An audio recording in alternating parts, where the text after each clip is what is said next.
চা আনতে বলা শাশুড়ি পায়ে গরম চা ফেলে দিয়েছে তোবা। কোনো কারণ এবং কথা পূর্বা- পূর্বাভাস বিনা। ফারিসের মা মেহেরাজ আক্তার আতঙ্কে চিৎকার করে উঠলেন। পায়ে সদ কন্ডিশনার, চুলে হাতে নামানো, চায়ের উষ্ণ তরলের সংস্পর্শে আসতে তার গগনবিদয়ী আত্মচিৎকার সম্পূর্ণ ঘর কাঁপালো।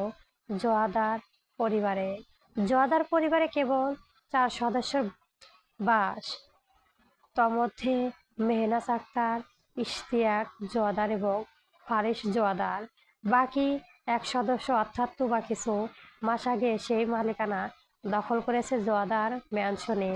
ফারিস বেলকুনিতে বসেছিল, অথচ মায়ের এমন আক্রমণ চিৎকারে হন্তদন্ত হয়ে ছুটে এলো তার কায়া। কি হয়েছে তা অনুধাবন করার উদ্দেশ্য। মেহনাজ আক্তার নৈকট্য আসতেই মায়ের ব্যথাতুর চাহনি আঘাত হানালো যুবকের মাতৃময় তার পরিপূর্ণ হৃদয়ে। স্ত্রীর প্রাণে নজর রাখতেই দৃশ্যমান হলো মেয়েটির প্রধরিত চক্ষুদ্বয়। ফারিসের কপালের ভাঁজ পড়ল, ভ্রুদয় কিঞ্চিৎ কুৎসিত করে উদ্বিগ্ন স্বরে শুধালো, কি হয়েছে আম্মি? মেহনাজ খাতুনের পায়ে ফোস্কা পড়ে গেল। তিনি ব্যথায় প্রতাপ সহ্য করতে না পেরেই হাঁটু ভেঙে বসে পড়লেন। ইশতিয়াক জোদার হতবাক ছুটে এলেন স্ত্রীর নিকট। এসে চক্ষু সানাবার। ফারিস দেরি না করে অতি দ্রুত মায়ের নিকট গিয়ে হাঁটু মুড়ে বসল। পায়ের এহেন দুর্দশা দেখে শিউরে উঠে তার সম্পূর্ণ কায়া। কেঁপে উঠল অজানা এক ক্ষোভ এবং রাগে। সে সরাসরি মেহেরা খাতুনের কে জিজ্ঞেস করলো, কি হয়েছে আপনি? এটা কিভাবে হলো? মেহেরার খাতুন কিছু বলতে পারলেন না, কেবলমাত্র দু চোখে কার্নিশ বেয়ে গড়িয়ে পড়তে আরম্ভ করলো নোনা জলের ছিটা। ফারুসের তীক্ষ্ণ রাগান্বিত লোচন মুহূর্তে ঘুরে গেল তুবার প্রাণে, যার হাতে আপাতত চায়ের কাপ, সাথে দিশন। ফারিস দাঁতে দাঁত চেপে তুবার উদ্দেশ্যে বলল, কি করছো তুমি? তুবাও দম্বার পাত্রী নয় মোটেও। দ্বিগুণ চেঁচিয়ে সে পাল্টা জবাব দিল, তোমার মা আমাকে হুকুম করেছে। কোন সাহসে করেছে হা? চোখ দুটো যেন রাগে তেপে কোটে হতে বেরিয়ে আসবে ভাব। ফারিস দ্বিগুণ রেগে গেল। শটাং হয়ে দাঁড়িয়ে হুঙ্কার ছুটল তার পৌষ সত্তা। তুবা গলা নামিয়ে, ফারিস, আমি তোমার প্রথম স্ত্রী নয় যে কিনা সবকিছুর মুখ বুঝে সহ্য করবে। মুহূর্তে স্তব্ধ হলো ফারিস। মেহেরাজ আক্তারের চোখের পানি ফোয়ারার ন্যায় বহমান। থামা কোনো যে নাই। ইশতিয়াক জোদার গিয়ে ধীরে ধীরে স্থায়ী স্ত্রী তুলে ধরলো। চোখ মুখে অন্যরকম এক অন্ধকার। ফারিস চেপে গিয়ে তুবার প্রাণে হিংস্র চাহনি নিক্ষেপ করলো। তর্জনী উঠে দাঁতে দাঁত খিচে তুবার উদ্দেশ্য পাষণ কোনো পশুর ন্যায় সংগ্রিস হুঙ্কার ছুড়ল, মাইন্ড ইয়ে ল্যাঙ্গুয়েজ তুবা। তুবা সেসব আমলে নেওয়ার পরিবর্তন উল্টো ফারিসের অহংকার গুড়িয়ে তেজি স্বরে আওড়ালো, হোয়াট ল্যাঙ্গুয়েজ? আমি তোমার জন্য চা নিয়ে যাচ্ছিলাম, আর উনি এসে আমাকে বলেন, বোমা, চা নিয়ে এসো এক্ষুনি, তাও আবার হুকুম করে। তোমার খেদমত করি সেটা কি কম যে তোমার বাপ মা এভাবে হুকুম করে দেয়? ফারিস স্তব্ধ হয়ে গেল। এই তুবা কি সেই তুবা যাকে কিনা ফারিস 3 মাস পূর্বে বিয়ে করে এনেছিল? 3 কেবল পরে নিকা করেছিল। প্রথম 3 মাস তো ঠিক ছিল, তবে এখন কি হলো? ফারিস আশ্চর্যের চরম পর্যায়ে গিয়ে হতবাক শুধালো, তুবা, তুমি এত পরিবর্তন হলে কি করে? তুবা মুহূর্তের ব্যয় না করেই উত্তর দিল, যেভাবে তুমি পাগল হচ্ছ তোমার প্রথম বইয়ের কারণে। মুহূর্তের মধ্যে বরফের ন্যায় জমে গেল ফারিস। সে স্থানটিতে কেউ বোধহয় তাকে আটকে ফেলল। সে নড়তে পারল না, আর না তো পারল কণ্ঠনালে ছাপিয়ে কিছু বের করতে। তুবা শব্দ করে চায়ের কাপখানা টেবিলে রাখলো। অতঃপর স্বামী তোয়াক্কা না করেই নিজেদের পক্ষে প্রাণে চলে গেল বিরক্ত আদলে। ইশতিয়াক জোয়াদার স্বামীর স্থায়ী স্ত্রীর নিচে চলে যাওয়ার পথ ধরলেন। মেহেরাজ আক্তার ঠোঁট কামড়ে কান্নায় আটকানোর প্রসার চালাচ্ছে। আজ অবধি কেউ তাকে এতটা অপমান করার সাহস করে ওঠেনি। তিনি যাওয়ার পূর্বে ফারিসের নিকটে গিয়ে থামলেন। ফারিসের আদলে কোমর উন্মাদনের ন্যায় ঠোঁটে তার নিকট। তিনি ছেলের মুখে হাত ছুঁয়ে প্রণোদত স্বর আওড়ালেন, ঠিক আছে আমি আব্বু, ঠিক আছে। অতঃপর তিনি খুঁড়িয়ে খুঁড়িয়ে গ্রহণ করলেন। ফারিস নিষ্পলক লেচনে চেয়ে রইল মায়ের যাওয়ার প্রাণে। অসহায়ত্ব, রাগ, ক্ষোভ, সকাল কিছুই সংমিশ্রণে তৈরি হওয়ায় এক অদ্ভুত অনুভূতি ফারিসের চোখের কোণে পানি ঢেলে আনলো। অক্ষিকোটের ভেতরে উঠল বিন্দু বিন্দু করে পানি কণায় রক্তবর্ণ ধারণ করে তার ধুরন বনে চক্ষুদ্বয়। চোখের রং পরিবর্তন করা হয়েছে, সাথে মুষ্টিবদ্ধ হয় হাত। চল শক্ত করে সে নির্মিলেন চেয়ে রয় নিজেদের কক্ষে প্রাণে, যা আপাতত বন্ধ, ঠিক তার তাকদীরের মতোই। অতঃপর রাগে দীর্ঘ পদক্ষেপ ফেলে বেরিয়ে গেল জোয়াধার ভিলার হতে। এইবারে এই মুহূর্তে তার কাছে বিষাক্তর মতো দ্রব্যের চেয়েও কম মনে হলো না। জুনায়েদ আয়রাকে পেছনে ফেলে ধীর লয়ে আমিরাকে নিয়ে পার্কিং এরিয়ার সম্মুখে উপস্থিত হলো। আয়রা আশ্চর্য ন্যায় ওখানে কিছুক্ষণ স্তব্ধ হয়ে চেয়ে রইল। মানে, এ কোন রাজ্যের কথা তা তার মাথায় ঢুকলো না। অবশ্য তার ওখানে অতক্ষণ যাবৎ বরফ হয়ে থাকতে হলো না। জুনাইদ নামক পুরুষটি তাকে ঘাড় ঘুরিয়ে ফের ডাক দিল, ওখানে দাঁড়িয়ে থাকবে। আয়রা যেন এতক্ষণে স্তম্ভিত ফিরল, মস্তিষ্কে আনাচে কানাচে উকি দিল তার বাহিরে বের হওয়ার হেতু। রমণী মুহূর্ত ব্যয় না করেই চটজলদি এগিয়ে গেল সামনের দিকে। সামনে পার্কিং এরিয়া, আপাতত গুটি কতক কার এবং অনেকগুলো বাইক রাখা। বিএমডাব্লিউ, সুজুকি সহ আরও কয়েক ধরনের বাইক। পার্কিং এরিয়ার শেষ অবধি যতদূর চোখ যায় ঠিক ততদূর অবধি কেবল বাইক। অন্য পাশে কেবল 6 টালাতি কার সাথে এবং মাইক্রোন হবে। জুনাইদের বড্ড কনফিউজ দেখালো এ পর্যায়ে। তার চোখ একবার বাইকের দিকে তো আরেকবার কারো দিকে যাচ্ছে। মন আত্মা সব বলছে যত কঠিন অ্যালার্জি হোক বাইক চালিয়ে যা, অথচ কোথাও না কোথাও সে আটকাইছে। বরংবার থমকে যাচ্ছে তার চিন্তা ধারণা। কি যে হচ্ছে এসব ধারণা চিন্তার মাঝে স্থায়ী রমণী বখাটে পুরুষ শত শত অহেতু ভাবনা এবং একমাত্র কারণ আয়রা এসে হাজির হলো তার পাশে। রমণী আগমনীয় সাথে সাথেই জুনাইদের কানে ভেসে এলো এক সুমধুর মিষ্টি কণ্ঠস্বর। কি হলো? জুনাইদ চোখ বুজল। তার সমস্ত অঙ্গে বয়ে গেল এক শীতল স্রোত। আবহাওয়া যথেষ্ট উষ্ণ হয় সত্ত্বেও তার শির দ্বারা কেঁপে উঠল অজানা এক অনুভূতিতে। শুকনো এক ঢেক বয়ে গেল কণ্ঠনালী হয়ে। ফলস্বরূপ বলিষ্ঠ সুধর পুরুষটি পুরুষত্ব নিদর্শন। সুপুরু গণ্ডদেশে অবস্থিত অ্যাডামস অ্যাপেল ওঠানামা করল ভীষণ আকর্ষণীয় ভঙ্গিময়। পুরুষটির কাছে এই স্বর নির্ঘাত কোনো এক মধ্যবিত্ত বিনা কিছু নয়। সে ন্যানোসেকেন্ডের মাঝে আখিদ্বয়ে মেলে লেচন নিবিষ্ট করল তার প্রাণে। পিট পিট চোখে চেয়ে থাকা রমণীর প্রাণে। মেয়েটা তার দিকে ওভাবে চেয়ে কেন? জুনাইদ তাকানো পারল না ততক্ষণ। আজ যেন আয়রাকে এক অন্যরকম সুন্দর ঠেকছে জুনাইদের নিকট। যার নিকট হতে জুনাইদ পালাতে চাইছে তা সামান্য তাকাতেই বরংবার তার বিনাশ ঘটেছে। জুনাইদ নজর ঘুরিয়ে শান্ত স্বরে প্রতি উত্তর করে, তা nothing, just thinking. Which was should I take it? আয়রার কপাল কুঁচকে গেল। প্রশান্ত বাণ ছুড়ে দিল পুরুষটির নিকট। আপনি এই অবস্থায় বাইক চালানো চিন্তা করছেন না নিশ্চয়? জুনাইদের ঘাড় ঘোরালো। কারুকাজে আংটির কোনো নির্ধনের ন্যায় ভ্রুজোড়া একটু উচালো ভীষণ দক্ষ ভঙ্গিময়। অতঃপর চোখ দুটো ছোট ছোট করে শুধালো, মাইন্ডও রিপ করতে পারো তবে? আয়রার হতাশ চোখে চেয়ে রইল জুনাইদের প্রাণে। এ পর্যায়ে জুনাইদের চোখে পড়ল আয়রার নিচে ঝুলে থাকা বোরকার উপর, যা ইতিমধ্যে মাটির সঙ্গে বন্ধুত্ব করে নিয়েছে লম্বা বোরকা। অবশ্য বাইকে যেতে অসুবিধা হবে আয়রার। স্কুটি নেই তার সংগ্রহে। জুনাইদে মুহূর্তে সিদ্ধান্ত নিল সে কারেই যাবে। যদিও কারের কথা মাথায় আসতে তার কেমন বমি বমি পেল। এই কারটা আবার বখাটে জুনাইদের জন্য নাকি? দীর্ঘশ্বাস ফেলল। মেয়েটা না বলাতেই পুরুষটি কত দূর করে ফেলেছে একবার মুখ ফুটে চাইলে বুঝি দুনিয়ার হাজির করবে তার পায়ের কিনারায়। জুনাইদ এগিয়ে কারে সাইড গুলোতে গেল। জুনাইদের পায়ের সাথে তাল মিলিয়ে হাঁটা আয়রার জন্য বেশ দুষ্কর হয়ে পড়ল সর্বদা। যতই হোক, জুনাইদের উচ্চতা 6 ফুট 2 ইঞ্চি, সে তুলনায় আয়রা কেবলই 5 ফুট 4। কারো সাইডে কয়েকটি কার বাকি, অবশিষ্ট গাড়িগুলো ওয়াশ করা হয়েছে।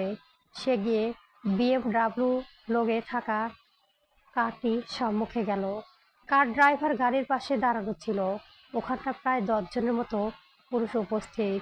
জুনাইদ আয়রার অস্থির নিজের পাশে অনুভব করতে নিজের গম্ভীর রুক্ষ স্বরে কঠিন গলায় আদেশের রূপর বয়মা দিল, everyone keep your eyes on that ground. চোখ তুলে তাকানোর স্পর্ধা কেউ দেখাবে না। সাথে সাথে সকলের নজর নিবদ্ধ হলো মাটিতে। কেউ একবারের জন্যও মাথা উঁচিয়ে তাকানোর সাহস করলো না। ড্রাইভারটির সাথে সাথে মাথা নিচু করে ফেলল। আপাতত সকলে হতভাগার বিভব। শাহেরিয়া পরিবারের এক এবং একমাত্র উচ্ছৃঙ্খল পুরুষ কিনা কার কারে করে যাচ্ছে, এও সম্ভব। সেখানে চাকরিতে এক ড্রাইভার যে ছোটবেলা হতে জুনাইদের অক্ষরে অক্ষরে চেনে, তার মাথায় যেন আজ সত্যি সত্যি আকাশ ভেঙে পড়ল। এ ছেলে কিনা যাবে কারে। অষ্টম শ্রেণীতে থাকাকালে একবার বাইকের জন্য শিরা কেটে ফেল ছেলেটার। বাইক পাওয়ার পর আর কখনো কারে ধারে কাছেও আসেনি। সেখানে এত বছর পরে ছেলে আর কার জীবনে যত আশ্চর্যর জিনিস দেখছে, তার মধ্যে একটি বোধহয় দারুণ ছিল। জুনাইদে কার ডোরের সম্মুখে আসতে ড্রাইভারটি জুনাইদের সাইটের দরজাখানা খুলে দিল। জুনাইদ আগে না গিয়ে আয়রার প্রাণে তাকালো। আয়রা বুঝলো বোধহয় জুনাইদের চাহনি। সনে সনে সেও চোখ তুলে তাকালো। অমনি চোখাচোখি হলো দুজনার। দৃষ্টি মিলল হতেই জুনাইদের আয়রার প্রাণে ইশারা করলো তাকে আগে যেতে। আয়রা দ্বিমত করার পরিবর্তনে এগিয়ে গিয়ে ধীর লয়ে উঠে বসলো কারের ডান সাইডে। অতঃপর জুনাইদ আমিরা হন্তদন্ত করলো। তার অন্যতম কারণ, তার অ্যালার্জির প্রকোপ বেড়েছে অল্প, সহ্য করারও মুশকিল। জুনাইদ আমিরাকে মায়ের কোলে দিয়ে নিজে উঠতে যাবে, পরক্ষণে সে উপলব্ধি করলো তার প্যান্ট পর নিচের অংশ ছোপ ছোপ ভেজা। ভ্রু কুঁচকে গেল তার। তার সমুদ্র ন্যায় প্রঘোর তীর চক্ষুদ্বয় সম্মুখে পড়তেই এক কর্মচারীকে থর থর করে কাঁপতে দেখা গেল। হাতে পানি পাইপ। জুনাইদের বিষয়খানা বুঝে উঠতে শক্ত হলো তার চোয়াল। ধারালো ভঙ্গিময় ফুটে উঠল তার। অসহনীয় তীর্য রাগে চাহনে উত্তাপে শিকার হলো 40 ধরন কর্মচারী। চিবিয়ে চিবিয়ে উচ্চারণ করলো, হোয়াট দ্য হেল। কর্মচারীটি আক্রোশের স্বর, ক্ষমা করবেন আমায়, আমি দেখতে পাইনি। জুনাইদের একই ক্ষিপ্ত চাহনি এবং হিংস্র হুঙ্কার, হোয়াট ননসেন্স। দেখতে পাইনি মানে? Do you have even any idea how much this pan custom. কর্মচারীটি অপমানে লজ্জায় ঘৃণায় চক্ষু কোণায় জল জমল। বাকি কর্মচারীও ভয় আদলে দাঁড়িয়ে, অথচ কেউ মাথা তুলে তাকানোর সাহস অব্দি করছে না। কিছু বলতে দৌড়। এ যেন তাদের নিত্যদিনের কাহিনী। জুনাইদের ধমকানিতে কেঁপে উঠল আয়রা। এ কেমন রূপ জুনাইদের। কর্মচারীটি আবারও ভয়ে ভয়ে বলল, sorry sorry sorry sir, sorry my food. জুনাইদের একই স্বর মাঝপথে বাধা সাধল আয়রা। সে খানিকটা অবাক এবং রুদ্ধ কণ্ঠে ডাকলো জুনাইদকে, শুনুন। ক্ষণিকের মধ্যে জুনাইদের চিরচেনা গম্ভীর আদলে চিরাচারিত কপালে ভাঁজ দৃশ্য হয়ে টান টান হলো মিশ্রণ কপাল। হিংস্র চাহনি এবং শক্ত চোয়ালের পরিবর্তনে তার দৃশ্য হলো নমনীয়। সে একবার আয়রার প্রাণে তাকিয়ে শুধালো, কি? আয়রা একই স্বরে জিজ্ঞেস করলো, এসব কি হচ্ছে? কোথায় কি হচ্ছে? জুনাইদের অবস্থায় পাল্টা প্রশ্ন করলো, আপনি ওনার সাথে এভাবে কথা বলছেন কেন? জুনাইদ তোয়াক্কা না করার ন্যায় গুরুত্বহীন স্বরে জবাব দিল, আচ্ছা, এখন কি তুমি আমায় শিখিয়ে দেবে কিভাবে মানুষের সাথে আমার কথা বলতে হবে? আশ্চর্য হয় আয়রা, আমি কেন শিখিয়ে দিতে যাব? কিন্তু এভাবে তো গুরুজনের সাথে কথা বলা অনুচিত। সরি বলো। জুনাইদ মনে হলো তাকে দুনিয়ার সবচেয়ে বড় এবং হাস্যকর কৌতূহল শোনানো হয়েছে। সে তার হাসিটুকু গিলে কেবলই ঠোঁট বাঁকিয়ে হাসল। ফলস্বরূপ পুরুষটি বাম পালে কোনায় ছোট্ট করে এক টোলের সূচনা ঘটল। সে রসাক্ত অভিব্যক্তিতে ব্যঙ্গ করে বলল, সরি আর আমি, পৃথিবীর ধ্বংস হবে তবে আমার আহমরিকা নয়, আল্লাহ রুষ্ট হবে এতে। অন্তত খোদা তালার জন্য তো ক্ষমা চাইতে পারেন, তাই না? আয়রার বরাবরই ন্যায় ধীরে স্বর জুনাইদের বক্ষভাজে নিজের পেশিভাব হাত দুটো গুছতে গুছতে তার প্রশ্নের জবাব দিল গম্ভীর স্বরে, হোক ক্ষমা। 2 দিন ভালোভাবে কি কথা বলে দিয়েছি, নিজেকে কি ভেবে নিয়েছো তুমি? এই ঢাকা শহর কাঁপানো যায় না জুনাইদের। শাহেরিয়া কিরা সরি বলবে? আর ইউ ক্রেজি হাই। ভীষণ গর্ব এবং জেদ নিয়ে কথাখানা বলেও পরমুহূর্তে আয়রার লেছন ছিল দর্শনীয়। ক্ষিপ্ত সেই চাহনি মিশ্রণ কপালের ভাঁজ জুনাইদের তাড়াক করে প্রশ্ন করে বসলো, এভাবে চেয়ে আছো কেন? আয়রার উত্তর দিল না, না তো সেই প্রশ্ন কোনো প্রতিবাদ করলো। সে কেবল নিজের দৃষ্টিনত করলো। এতক্ষণে ক্ষিপ্ত এবং প্রতিবাদের চাহনিতে ধারা দিল কেবলই অপমানিত বোধ। সেই অপমানে তার আদর হয়ে উঠল মলিন। চক্ষুধর হলো ভারী, আর সে একবার পুরুষটির প্রাণে নজর ঘোরালো না। দৃষ্টিনত করে বসে রইল। সম্পূর্ণ মুখমণ্ডল রমণীর নেকাবের নিচে ঢাকা রইলও পুরুষটির অতিরিক্ত কষ্ট হলো না নেকাবের আড়ালে ঢাকা শান্ত মুখটা অভিব্যক্তি বুঝতে। চোখ দুটো চাহনি সে মুহূর্তে ঠাহর করে ফেলল সে। দীর্ঘশ্বাস বেরিয়ে এলো পুরুষটির বুক চেয়ে। আকমতায় এক গম্ভীর দুটো শব্দ। ভীষণ বিস্ময়তা রমণী চোখ তুলে চালো আয়রা। ছোট দুটি শব্দ, কেবলই দুটি, অথচ এর অর্থ সে স্থানে উপস্থিত সকলেই উপলব্ধি হলো। দুটো শব্দের ভার বোধহয় পৃথিবীর দ্বিগুণ হবে। জুনাইদ ক্ষমাস্বর ভেদ করে বেরিয়ে আসা দুটো শব্দ, আই এম সরি। হ্যাঁ, জুনাইদ তার মুখ হতে এই দুটো লাফনই বের করেছিল কেবল। বখাটে পুরুষ জায়জাম জুনাইদ শাহেরিয়া, যার বুদ্ধিজ্ঞান হওয়ার পর কাউকে জীবনে প্রথমবারের মতো সরি বলেনি, অথচ ক্ষমা চাওয়া শেখেনি। সেই পুরুষ এমন কারোর সম্মুখে ঝুঁকেছে যা আদলে মলিনতা তাকে মাথা উঁচু করে থাকতে দেয়নি। সেই পুরুষ সত্তাটি প্রথমবারের মতো নিজেকে নিচু করে কারো মনে পরোয়া করেছে। ওই দুটি চোখ যা তাকে ক্ষণে ক্ষণে মাতোয়ারা করে, ওই দুটি চোখে অহেতুক ক্ষমা চেয়েছে। রিবনের ঘটনা আয়রায় হতবাক হলো। এতক্ষণে যে আহমরিকা দেখাচ্ছিল, তবে এখন কি হলো যে ক্ষমা চালো? আয়রার মনে প্রাণে জাগলো, সে নিচু রইল। জুনাইদ দাঁত খিচে শব্দ দুটি বলে অবাক হয়ে তাকিয়ে থাকা আয়রার প্রাণে তাকালো। কপালে তখনও তার রুষ্টতার ভাঁজ। দুজনের দৃষ্টি মোলাকাত হলো। জুনাইদ মুহূর্তে ব্যয় এর আয়রার পাশে সিটটি দখল করে নিল। আয়রাকে বলল, সিট বেল্ট বাঁধো। আয়রার কোনো এক ঘোরে যেন কথাটি মেলে সিট বেল্ট বাঁধল। অতঃপর রুক্ষ পুরুষটি ড্রাইভারকে বলল কেবল, ড্রাইভার ড্রাইভ ফাস্ট। ড্রাইভারটি এতটা চমকিয়েছিল যে সে প্রথম ঠাহর করে উঠতে পারল না কথাটি কি তাকে বলা হয়েছিল কিনা। এ কি শূন্য শূন্য সে, কেবলই কি সে? সেই কর্মচারীটি মনে হলো সে বুঝি অবশেষে পৃথিবীর অষ্টম আশ্চর্যের বস্তুটি উদ্ঘাটন করেই নিল। হতভাগার সে পাশে থাকা অপর কর্মচারীকে শুধালো, কি বললেন উনি, শুনেছেন? সেও চোখ দুটি বড় করে ফিসফিসিয়ে বলল, হ্যাঁ, বোধহয় ভুল শুনেছি, আমি তাই ভাবছি। জুনাইদের গাড়িখানা বের হওয়ার পরপরই সকলে সন্দেহের বিষয় আলোচনা করা সম্ভব হলো। এটা কি করে সম্ভব?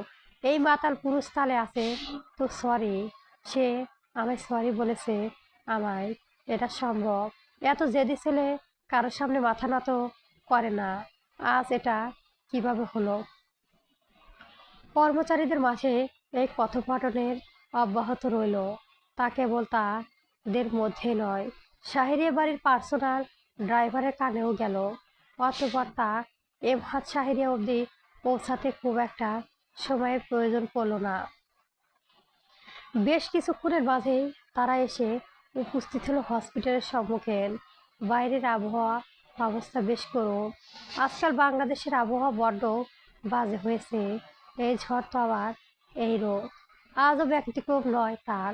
সম্পূর্ণ আকাশের সাদা মেঘের পরিবর্তে ধূসর কালো পেঁজা তুলো বিচরণে পরিপূর্ণ, যেন তারা আগাম ঝড়ের পূর্বাভাস। সূর্য লুকিয়ে রয়েছে সেই মেঘেদের চাদরে, ধমকা হাওয়ায় চারিপাশে। ড্রাইভারটি গাড়ি থামিয়ে প্রথমে জুনাইদের পাশে দরজা খুলে দিল। জুনাইদের গাড়ি হতে নামার পূর্বে সিটবেল্ট বাঁধন ছাড়িয়ে আমিরাকে নিয়ে নামলো। বোরকা পরিহিত রমণী আমিরাকে নিয়ে নামতে হবে কিনা। ড্রাইভারটি অপর পাশে গিয়ে আয়রার সাইডের ডোর ওপেন করতে গেলে হঠাৎ বাধা পেল দৌড়। অতঃপর জুনাইদ নিজেই গিয়ে আয়রার সাইডের ডোর ওপেন করলো। ড্রাইভারটি আজ বুঝি চমকানোর দিন, এতটা ভদ্র করে কবে থেকে হলো এই ছেলে। নির্ঘাত জিনের আসর।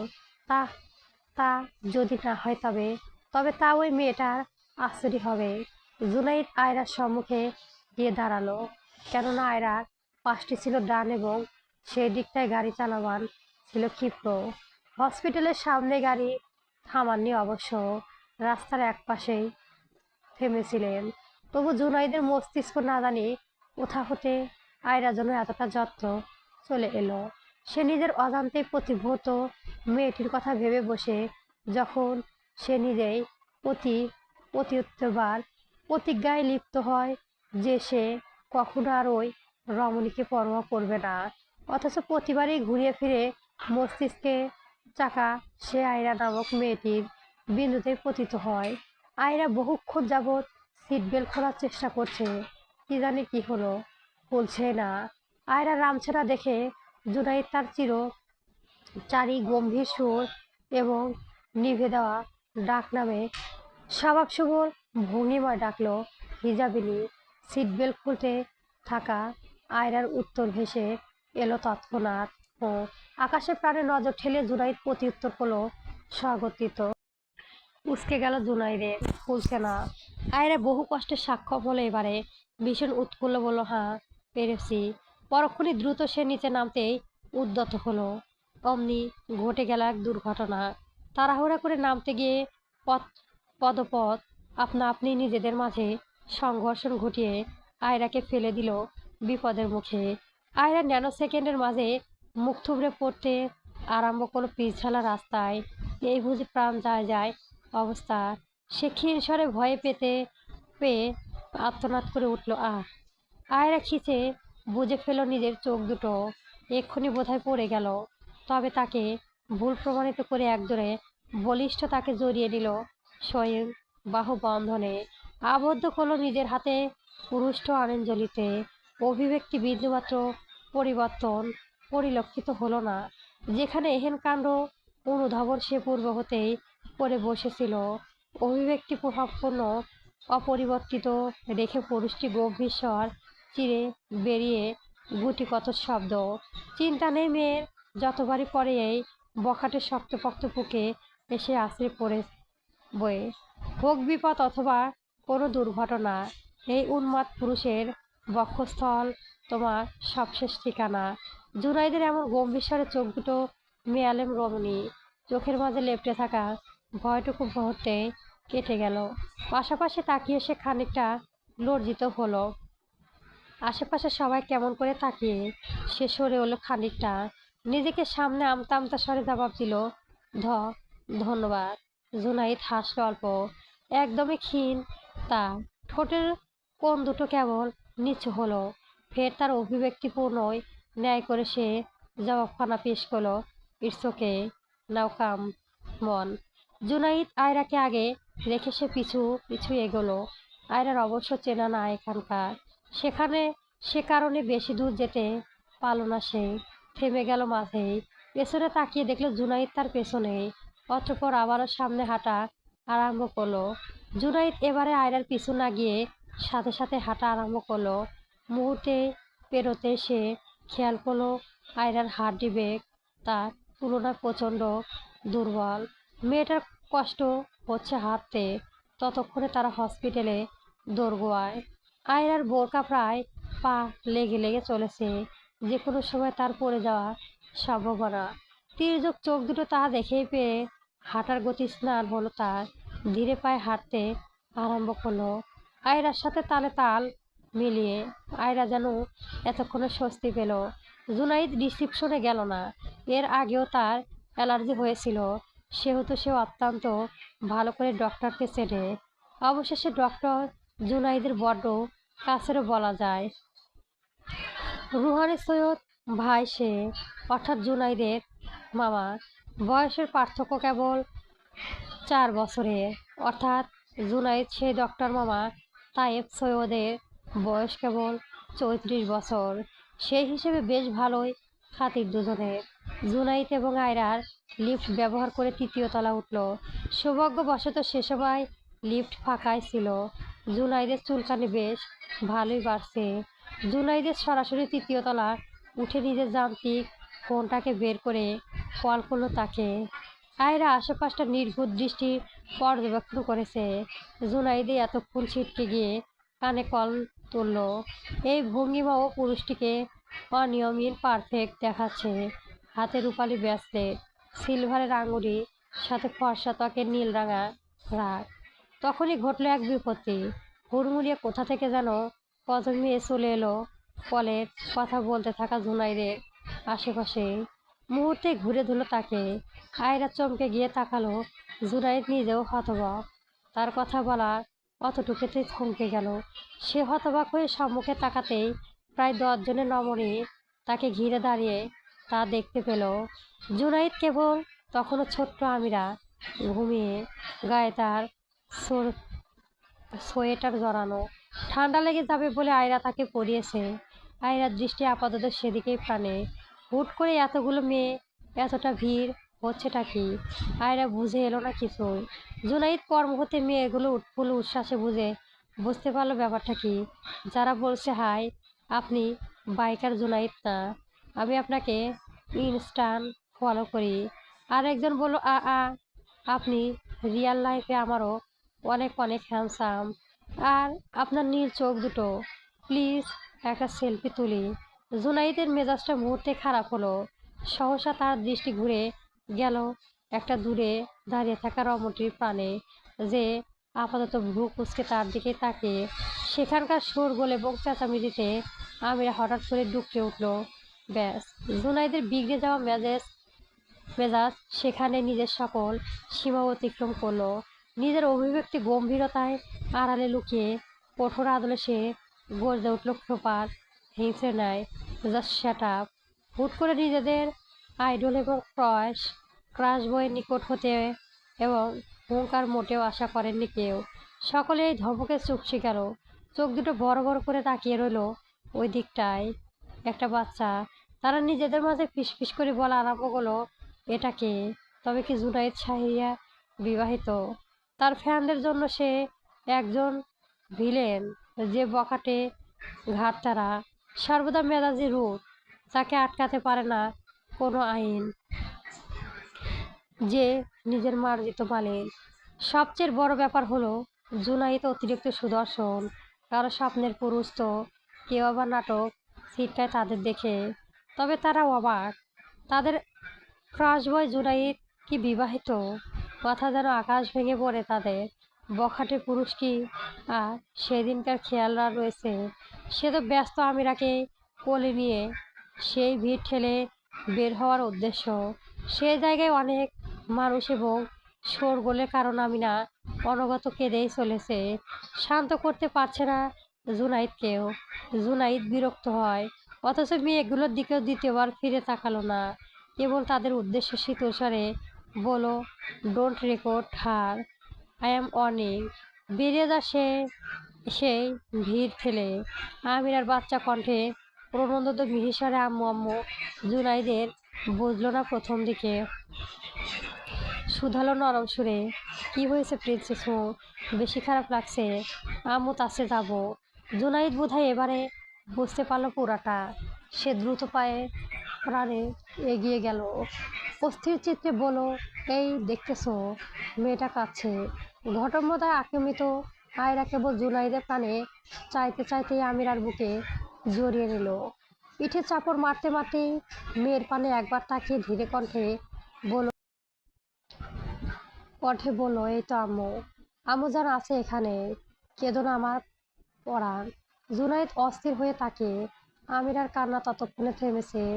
আয়রা আরো একবার জুনাইদের প্রাণে নজর রাখলো। জুনাইদ তখন আমিরাকে দেখেছিল। আয়রার দৃষ্টি অনুধাবন করতে পেরে সেও তাকালো। আয়রার কপালে আপাতত খানিকটা ভাঁজ, মনের ভেতর অনেকগুলো প্রশ্ন। বখাটে পুরুষটি বুঝি সবটুকু পড়ে নিল। তাই তো তার প্রাণে নজর রেখে বলে বসলো, don't worry, you husband is just a little bit famous. Shit, কি বলে ফেললো জুনাইদ। বুঝতে পেরে নিজের লাল টুকটুকে নিম্নের ওষ্ঠ কামড়ে ধরল সে। সহসায় নিজেকে শুধরে ফেলল, বলল বাক্যটি, I am just a little bit famous, you know, as I am handsome. Ayra তখনও তার প্রাণে বিস্ময়ে থাকে, যেন সে মুহূর্তে উপলব্ধি করতে পারল এই বখাটে পুরুষটি কতটা রাগী সকলের উপর। যে কিনা নিজের ফ্যানদের সাথেও নমনীয় হয় না, তাকে কেউ ক্যাটাগরিতে ফেলে দেওয়া জানা নেই আয়রার। অথচ একই পুরুষ আয়রা এবং আমিরার সামনে কত শান্ত। আয়রা নিজেকে ধরে রাখতে না পেরে নেকাবের আড়ালে আচমকা হেসে ফেলল, সবগুলো নিজের অজান্তে। সে যে পূর্ণ হাসলো সে নিজেও জানে না। তবে তার কেবল এই বিষয়টুকুতে হাসি পেল। জুনাইদ তা বুঝতে পারলো। আয়রার চোখ দুটো কুঁচকে গেল হাসি তেরে। জুনাইদ হতবাক হলো, বলো তুমি হাসলে? মুহূর্তে আয়রা শান্ত হয়ে গেল। মাথা নাড়িয়ে বলল, বর্তমানে আপাতত আমাদের ডক্টরের কাছে যাওয়া উচিত, দ্রুত ব্যবস্থা করুন তার। জুনাইদের মুখখানা মূল্যবান একটা জিনিস মিস করলো সে। ধূর, বিড়বিড় করলো কেবল, যথা আজ্ঞা বেগম যান। শুনতে পেল না অবশ্য তা আয়রা। আবারও জুনাইদ অবাক হলো, কিসব বলছে সে। ও গড, সে কি পাগল হয়ে যাচ্ছে ধীরে ধীরে, নাকি পাগল করে তুলেছে এই মেয়েটা তাকে? সে বিড়বিড় করলো নিজেই, oh God, you bloody bastard, what happen to you? এই মেয়েটা কি সত্যি জাদু জানে? এসব কি হচ্ছে আমার সাথে? নিজের চুল নিজেরই ছেঁড়া হচ্ছে জঘন্য বখাটে পুরুষে। গল্পটি কেমন লাগলো অবশ্যই জানাবেন। পরবর্তী পার্ট পেতে আমার চ্যানেলে সাবস্ক্রাইব করবেন। গল্প তাকদির চলবে।